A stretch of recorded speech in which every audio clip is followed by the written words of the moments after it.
बंद करो ये अत्याचार। 1 2 3 4 बंद करो ये अत्याचार। 1 2 3 4 बंद करो ये अत्याचार। No safety, no duty, no safety. No duty. नारेबाजी और रैली, ये आक्रोश ये डॉक्टरों का अनंता अस्पताल के बाहर का है। अनंता अस्पताल में ओपीडी सेवाएं बंद रही। चिकित्सकों ने कोलकाता में पश्चिम बंगाल में चिकित्सक छात्रा के साथ बलात्कार और निर्मम हत्या के विरोध में ओपीडी सेवाओं का बहिष्कार किया और साथ ही मेडिकल कॉलेज परिसर में रैली निकालकर आक्रोश जताया, नारेबाजी की और साथ ही कोलकाता में चिकित्सक छात्रा के साथ हुए बलात्कार की घटना को लेकर आक्रोश जताया और साथ ही उस डॉक्टर के परिजनों को न्याय दिलाने की मांग उठाई। अनंता हॉस्पिटल के executive director doctor Nitin Sharma ने बताया कि इंडियन मेडिकल एसोसिएशन के निर्णय अनुसार IAM उदयपुर की तरफ से भी बंद का आह्वान किया गया था। इसी के तहत अनंता अस्पताल में शनिवार को ओपीडी सेवाएं बंद रखी और रैली निकालकर डॉक्टरों ने आक्रोश व्यक्त किया। साथ ही गैर जरूरी ऑपरेशन को भी टाला गया। रैली को doctor Sanjay Gupta, doctor Mukesh Garg, doctor Suman, doctor Ajay Singh Chundawat ने संबोधित किया।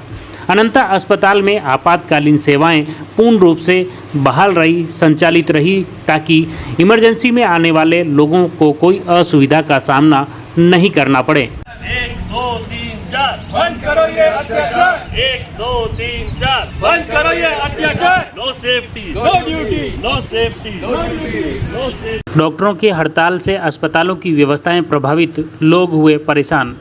कोलकाता में रेजिडेंट डॉक्टर की हत्या के मामले में डॉक्टरों के कार्य बहिष्कार के चलते सरकारी व निजी अस्पतालों में चिकित्सा व्यवस्थाएं बाधित रही। हालांकि जिला अस्पतालों में अस्थायी तौर पर UTB के डॉक्टर नियुक्त किए गए, जिससे कुछ व्यवस्थाएं संभालने के प्रयास किए, फिर भी ज़्यादातर कामकाज ठप रहा।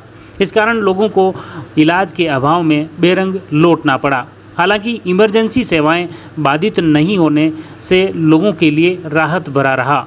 राजसमंद जिला मुख्यालय पर RK जिला चिकित्सालय में भी 4 UTB चिकित्सकों ने व्यवस्थाएं संभाली। इसके अलावा सभी चिकित्सा विशेषज्ञ सुबह से ही अपने कार्य का बहिष्कार करते हुए काम पर नहीं आए।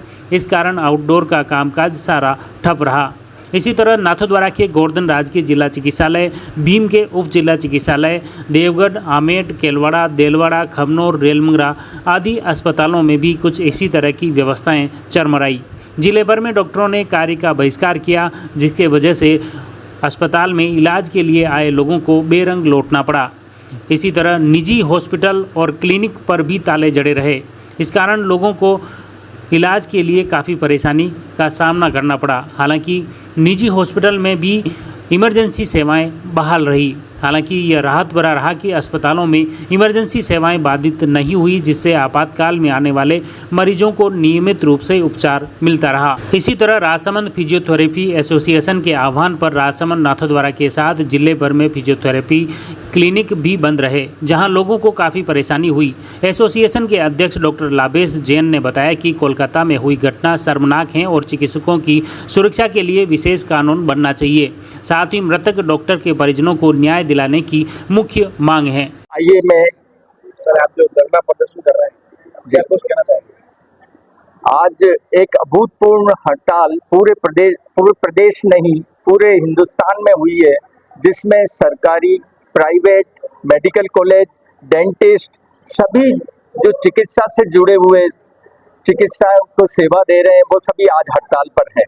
और इसका एक महत्वपूर्ण कारण यही है कि RG कर्क हॉस्पिटल जो कलकत्ता में है, वहाँ पे एक यंग डॉक्टर जो रात को अपनी ड्यूटी कर रही थी और पढ़ाई कर रही थी, उसको सेमिनार रूम में उसके साथ में नृशंस बलात्कार और नृशंस हत्या की गई और उसके हत्या के सबूतों को मिटा दिया गया।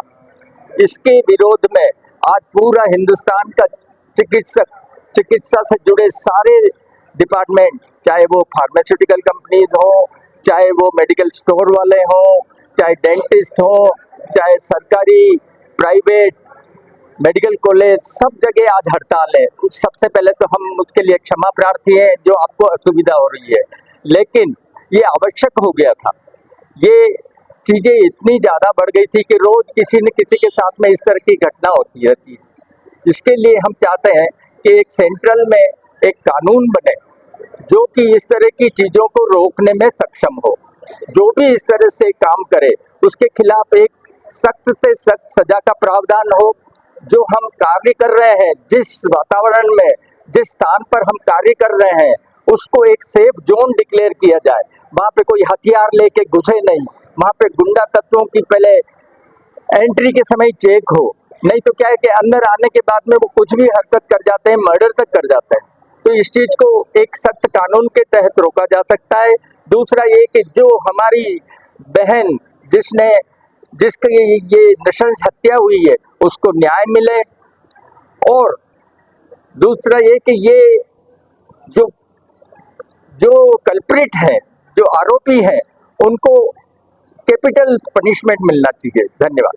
मेरा तो यही कहना है कि ये विरोध सिर्फ चिकित्सकों का नहीं होना चाहिए, ये आवाज एक आम जन की होनी चाहिए, क्योंकि ये चिकित्सक से रिलेटेड अपराध नहीं हुआ है, ये एक आम जन के एक स्त्री के साथ हुआ है। और इसके लिए हर इंसान को आवाज उठानी पड़ेगी ताकि जो दोषी लोग हैं उनको सजा मिल सके। मैं उसी रेप की बात कर रही हूँ कि जो डॉक्टर 36 घंटे तक ड्यूटी करके और फिर जब, क्योंकि वो अपने रूम में नहीं सो सकी, वो थोड़ा सा स्पेस चाहती थी, एक सेमिनार रूम में कहीं वहां जाके वो अपनी पढ़ाई करना चाहती थी, तो लोगों ने मतलब उसकी अकेलेपन का, मतलब उनकी जो सोच है उतनी हैवानियत है उसमें कि उन्होंने उसके अकेलेपन का फायदा उठाया और वहां पे जाके उसके साथ में ऐसा दुष्कर्म किया कि मतलब उसकी जो हालत की मुझे तो डिस्क्राइब करने में बहुत हेजिटेशन हो रहा है कि कैसे बताऊं उसकी क्या हालत की। अगर आप उस कंडीशन को कभी एक्सपीरियंस कर उसके बारे में सोचो तो आपके रोंगटे खड़े हो सकते हैं। ये हालत उसकी करी है। तो मैं तो यही कहूंगी कि इंसान को सिर्फ बात डॉक्टर की नहीं है, एक स्त्री के प्रति अपने संस्कार जो अपनी सोच को बदलना पड़ेगा और ये समाज के लेवल पर ही हो सकता है। इसके लिए सरकार, सिस्टम सब जगह अपने काम करते हैं, लेकिन जब तक आपकी सोच नहीं बदलेगी, समाज की सोच नहीं बदलेगी, तब तक ये चीजें नहीं हो सकती और ये हमेशा होती रहेगी। आज का हमारा विरोध तो इसलिए है कि आमजन, चिकित्सक इसलिए विरोध करे कि आमजन इस विरोध में आए ताकि जो दोषी लोग हैं, जिनको बचाया जा रहा है, उनको सजा मिल सके। देखिए, आज तो असुविधा, हमारा उद्देश्य पेशेंट्स को असुविधा देना नहीं है, हम तो पेशेंट्स के लिए सेवा करना ही चाहते हैं। और ये विरोध भी इसलिए है ताकि हम लोग सुरक्षित वातावरण में अपना काम करके पेशेंट को सुविधा दे सके। और फिर भी आज भी सिर्फ ओपीडी सेवा ही विड्रॉ की गई है, लेकिन आपातकालीन सेवा, इमरजेंसी सेवाएं चालू है, तो किसी को असुविधा नहीं होनी चाहिए। और अगर किसी को असुविधा होती भी है तो उसको ये बियर भी करना चाहिए। दूसरों को असुविधा हो रही तो हम भी उस असुविधा को फील करें। तो आज के लिए है, एक ही दिन के लिए है, अगर आगे भी कोई होएगा तो संगठन डिसाइड करेगा इसके बारे में।